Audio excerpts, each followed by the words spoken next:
CM సలహాదారుగా వేం నరేందర్ రెడ్డి,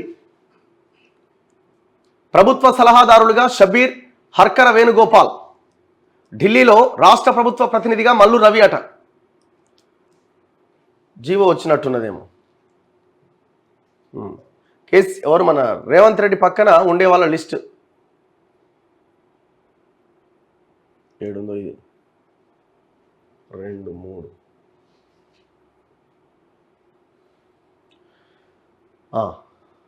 నలుగురు కాంగ్రెస్ నేతలను రాష్ట్ర ప్రభుత్వ పదవుల్లో నియమిస్తూ సాధారణ పరిపాలనా శాఖ శనివారం 20వ తేదీతో ఉత్తర్వులు జారీ చేసిందట.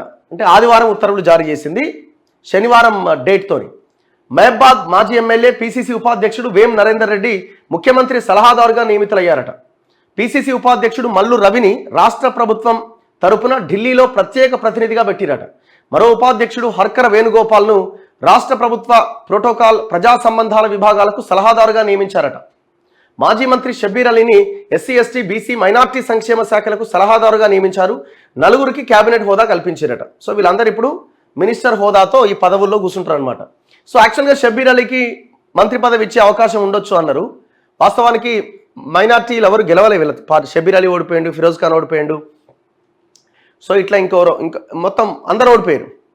సో ఒక మైనార్టీకి పదవి ఇవ్వాలని అనుకున్నారు. మరి షబ్బీర్ అలీ పేరు ముందుగా వినిపించింది, దానికి ఎమ్మెల్సీ ఇచ్చి మంత్రిని చేయొచ్చు అని. కానీ షబ్బీర్ అలీకి సలహాదారు పదవిలోనే ఆయన కూర్చోబెట్టినట్టుగా అనిపిస్తూ ఉన్నది. అది కూడా క్యాబినెట్ హోదానే.